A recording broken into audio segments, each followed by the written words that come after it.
ইন্টারনেটের এই যুগে যদি আপনার মাথায় কোনো আইডিয়া আসে তো আপনি খুব তাড়াতাড়ি সেটা টেকনোলজির বিভিন্ন মাধ্যম যেমন SMS, social media, email, phone আর ভিডিও কল ইত্যাদির মাধ্যমে নিজের বন্ধু ও কাছের মানুষের সাথে তাড়াতাড়ি শেয়ার করে নেন। আর যদি সে 7 সমুদ্র পার আমেরিকায় বসা থাকুক বা আপনার পাশে।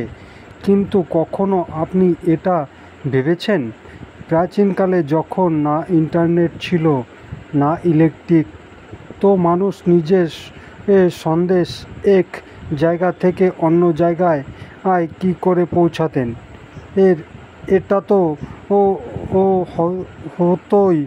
ওই সময় লোকেরা নিজেদের মধ্যে সংবাদ তো করতেনই আজকের দিনের মতো। তখন হয়তো নিজের খবর পৌঁছানো এত তাড়াতাড়ি ছিল না, কিন্তু তারপরও লোকেরা নিজের প্রায় প্রয়োজনে এই হিসাবে সঞ্চারের আলাদা আলাদা মাধ্যমের আবিষ্কার করে নিয়েছিলেন।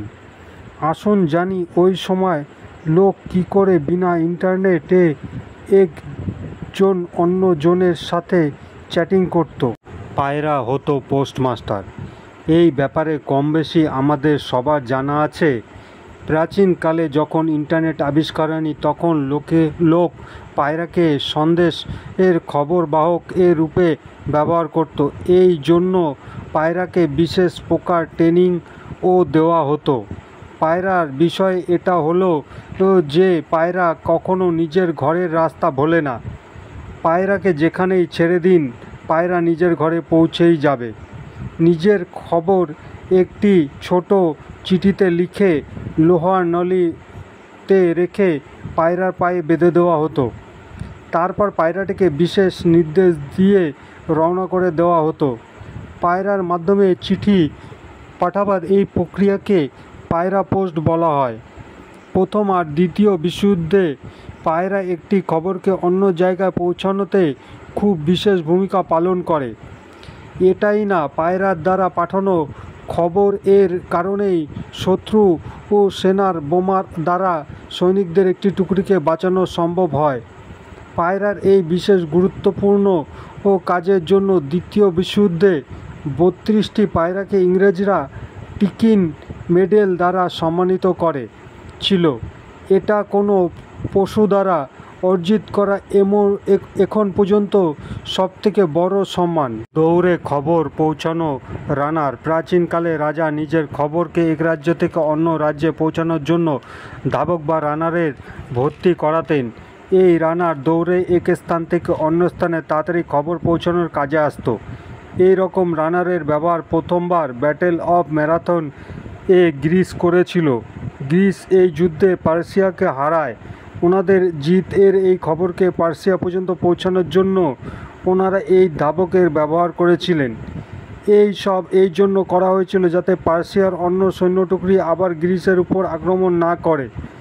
এই কাজকে পুরো করেছিলেন ফিলিপিডস নামক একজন ধাবক, যাকে প্রথম ম্যারাথন রানারও বলা হয়।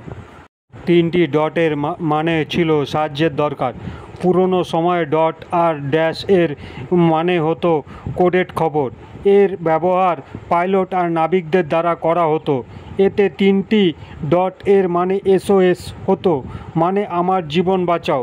একে খারাপ সময়ে জরুরি ভিত্তিক পাঠানো হতো, কিন্তু সাল 1830-এ স্যামুয়েল মোর্স এতে কিছু বদল করে। এখন এই খবরগুলোকে দেখে ও শুনে বোঝা যেত। একে মোর্স কোড বলা হতো। স্যামুয়েল মোর্স প্রথমবার এর ব্যবহার নিজের ইলেকট্রনিক টেলিগ্রাম সিস্টেমে করেছিলেন। আজকাল মোর্স কোডের ব্যবহার এয়ার ট্রাফিক কন্ট্রোলার্স, পাইলটস আর জলের জাহাজের নেভিগেশন অধিকারী দ্বারা খুব করা হয়। Message stick.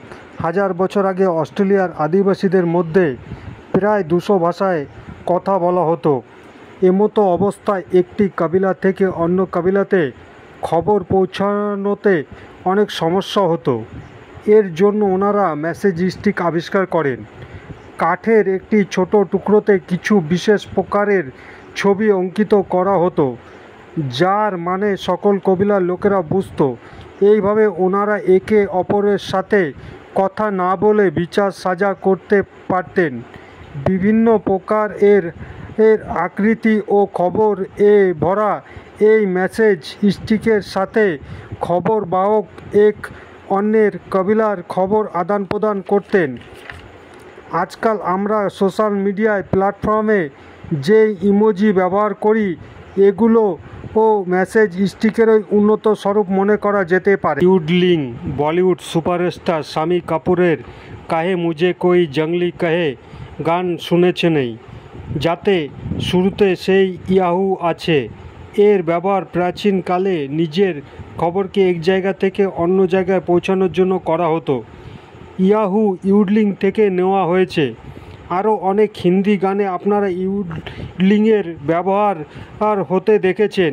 বিশেষ করে কিশোর কুমারের গানে ইউডলিংয়ের ব্যবহার খুব হতো। ইউডলিংয়ের ব্যবহার প্রাচীনকালে লোক পাহাড়ি জায়গায় নিজের কাছের মানুষ পর্যন্ত নিজের কথা পৌঁছানোর জন্য করতেন। সঞ্চারের এই ইন্টারেস্টিং মাধ্যমের ব্যবহার প্রথমবার সুইডিশ অ্যালপাইন এর পাহাড় এর রাখালরা করেছিলেন।